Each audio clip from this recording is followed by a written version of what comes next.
உங்களுக்கு கொடுக்கப்படும்.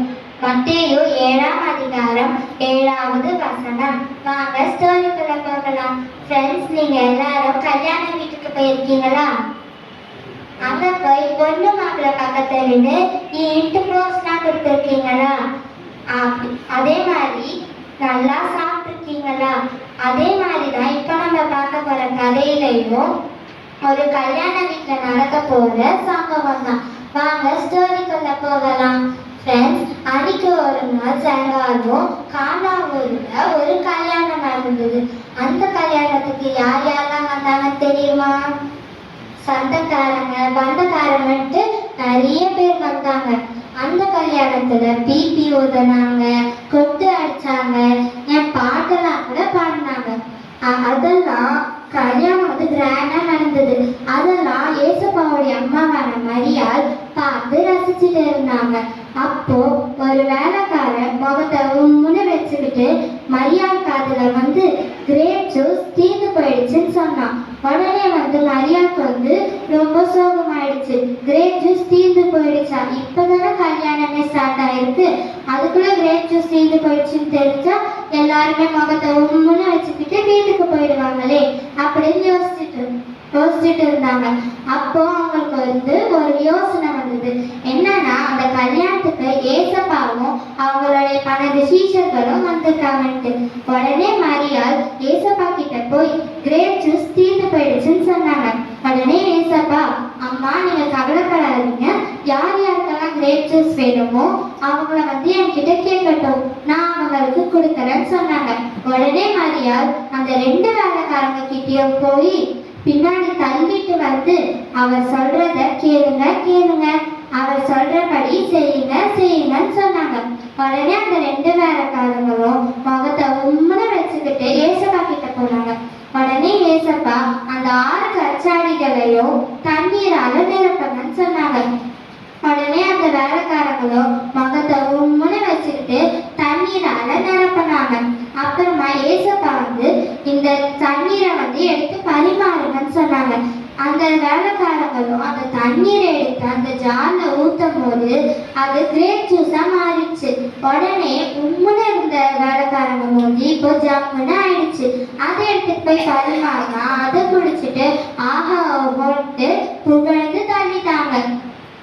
அப்ப இதுல நம்ம தெரிஞ்சுக்கிற கருத்து என்னன்னா, நம்மளுக்கு எதுலாம் தேவையோ அந்த வேலைக்காரங்க மாதிரி நம்ம போய் ஏசப்பா கிட்ட கேட்டா ஏசப்பா நம்மளுக்கு எல்லாத்தையும் கொடுப்பாரு. அதை வச்சு நம்ம ஃபேமிலியோட ஜாலியா இருக்கணும். தேங்க்யூ.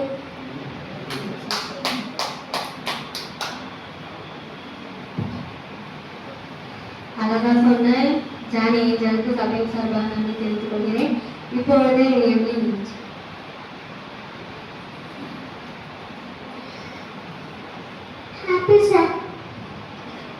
Happy Sabbath. எனக்கு என்ன கதை சொல்ல போறேன்னா, யோனாவும் பெரிய மீனும்.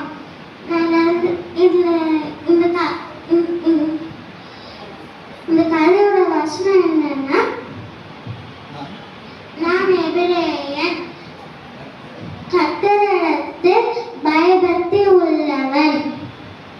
யோனா 1:9. வாங்க ஸ்டோரிக்குள்ள போகலாம். ஒரு நாள் யோனா ப்ரே பண்ணிட்டு இருந்தாரு. அப்ப ஏசுபா சொன்னாரு, நீ நினிவேக்கு போ. யோனாவும் ஓகேன்னு சொன்னாரு. அப்போ அவர் கப்பலுக்குள்ள ஏறும்போது அவருக்கு முன்னாடி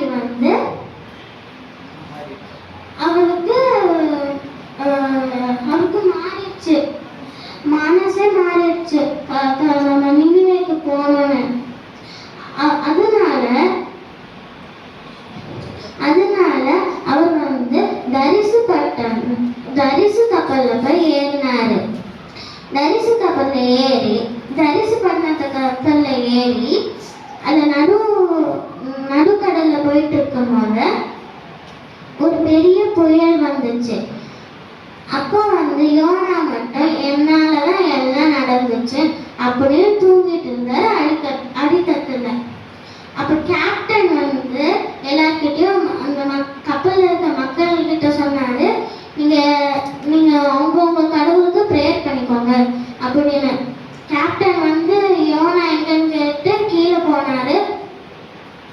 பெட்டில் அடித்தட்டில் போய் பார்க்குறாரு. தூங்கிட்டு இருக்கும் போது எழுப்பி நீயும் கடவுளுக்கு ப்ரேயர் பண்ண, அங்கே எல்லாரும் அழிய போகிறோம் அப்படின்னு சொன்னாங்க. யோனா சொன்னாங்க, என்னாலதான் எல்லாம் நடந்துச்சு, நீங்க கடல்ல மட்டும் தூக்கி போட்டுருங்க, எல்லாம் புயல் வந்து சரியாயிரும் அப்படின்னு சொன்னாரு. கேப்டனுக்கு மனசு மாறிடுச்சு. அவருக்கு சேடா தான் இருக்கு. ஒரு லாட் எடுத்து இந்த கப்பல் இருக்க எல்லா மக்களோட பேரையும் எழுதுனாங்க. அதுல யோனா பேர் தான் வந்துச்சு. அது ஒண்ணு எடுக்கும் போது யோனாவையும் தூக்கி போட்டாங்க. கடல்ல ஏசப்பா ஒரு பெரிய மீனை ஆயந்தம் பண்ணி வச்சிருந்தாரு. அந்த பெரிய மீன் வந்து அவரை விழுங்கிருச்சு. விழுங்கி 3 நாள் யோசிச்சு ப்ரேயர் பண்ணிக்கிட்டு இருந்தாரு. 4வது நாள் காலையில அது வாமிட் பண்ணிருச்சு. எங்க வாமிட் பண்ணுச்சு? நினிவேல தான் வாமிட் பண்ணுச்சு. நினிவே கடற்கரையில வாமிட் பண்ணிடுச்சு. யோனா வந்து எந்திரிச்சு பார்க்கறாரு, நினிவேல இருக்காங்கன்னு ஆச்சரியப்படுறாங்க. யோனா வந்து முட்டி போட்டு ப்ரேயர் பண்ணாங்க நினிவே கடற்கரையில. சாரி ஏசப்பா, அவங்க சொன்ன பற்றி கேட்டிருக்காங்கன்னு. பின்ன வந்து அந்த மக்கள் கிட்ட போய் யோனா வந்து ஏசப்பாவை பத்தி எல்லாத்தையும் சொன்னாங்க. அவங்களும் ஊழியம் செய்ய ஆரம்பிச்சுட்டாங்க. நம்ம இதுலேருந்து என்ன கத்துக்கிறோம்னா, நம்ம இஷ்டத்துக்கு எதுவும் செய்யக்கூடாது, நம்ம பேரண்ட்ஸ் சொல்றதை கேட்கணும்.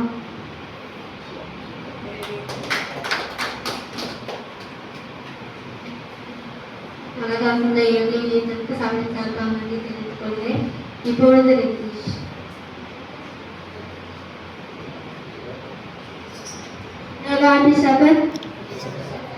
இன்னைக்கு தலைப்பு என்னன்னா தாவீது ஆட்டுக்குட்டி. வாங்க வசனம். கர்த்தர் என் மேய்ப்பராக இருக்கிறார், நான் தாழ்ச்சி அடைவேன். சங்கீதம் 23:1. வாங்க ஸ்டோரிக்குள்ள போகலாம். தாவீது அவருக்கு ஆட்டுக்குட்டினா ரொம்ப பிடிக்குமா. அன்னைக்கு ஒரு நாள் அவர் ஆடு மேய்ச்சிட்டு இருந்தாராம். அவர்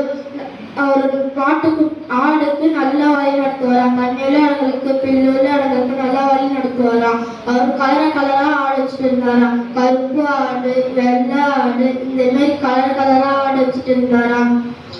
அன்னைக்கு ஒரு நாள் அவர் ஆடு மேய்ச்சிட்டு இருந்தாராம். அன்னைக்கு ஒரு ஆட்டுக்குட்டி மேய்ச்சிட்டு இருந்துச்சான். அது செடி பக்கத்துல ஒரு சிங்கம் இருந்துச்சான்.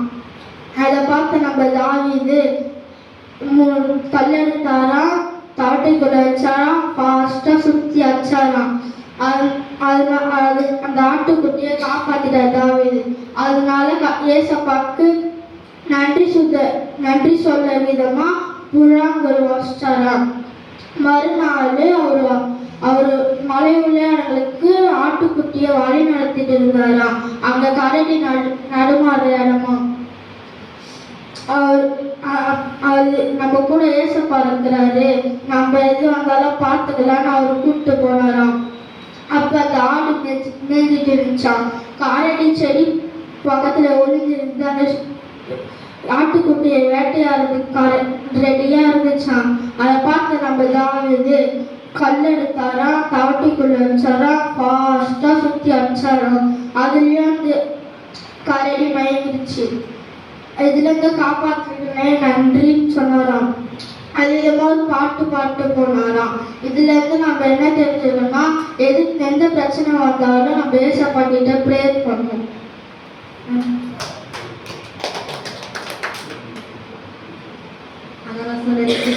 சமையல் சார்பாக தெரிவித்துக் கொள்கிறேன். இப்பொழுது ரெட்டி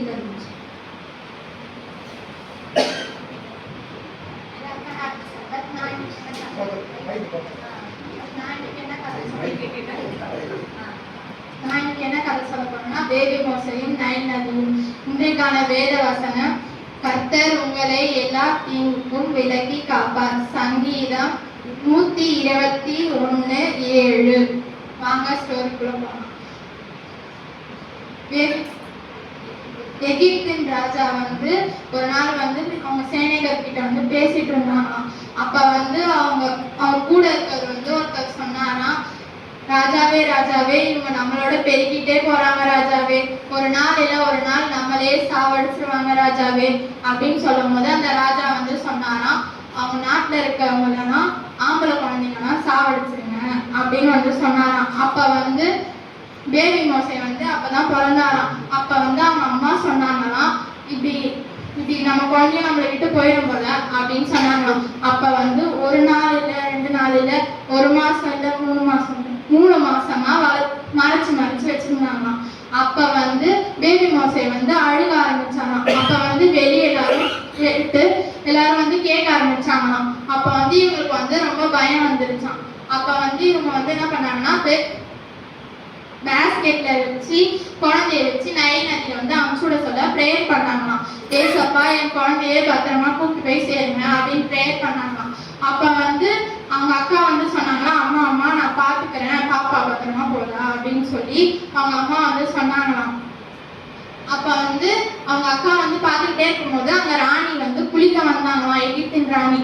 அப்ப வந்து அந்த ராணி வந்து அந்த பேஸ்கெட்டை பார்த்து அவங்க கூட இருக்கவங்க வந்து எடுக்க சொல்லி அதை எடுத்து பார்த்தா அதுல வந்து குழந்தை இருந்துச்சான்.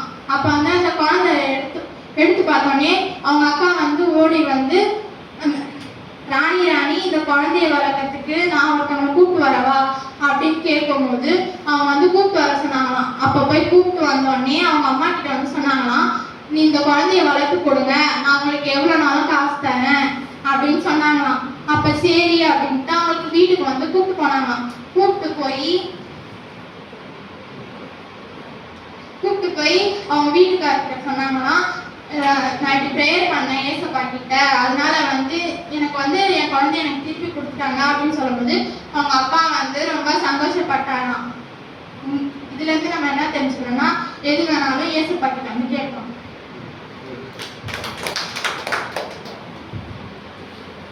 சொன்ன சபையின் சார்பாக நன்றி தெரிவித்துக் கொள்கிறேன். இப்போ வந்து கடைசியாக டேனிக்கு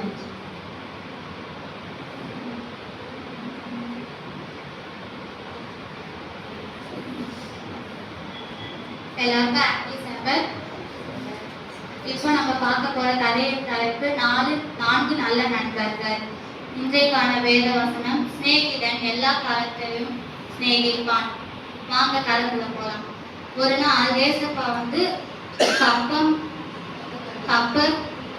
கப்பல் நகும் என்ற ஊருக்கு போயிருந்தார். அங்க ஏசப்பா வரான்னு தெரிஞ்ச உடனே அங்க இருக்க சில மக்கள் எல்லாம் வந்து ஏசப்பா வராருன்ட்டு கூவி அழைச்சாங்க. அதை கேட்ட நிறைய பேர் வந்து ஏசப்பாவை பார்க்க வந்தாங்க. அதே ஊர்ல நோய் பாதிக்கப்பட்ட ஒரு மனுஷனும் இருந்தார்.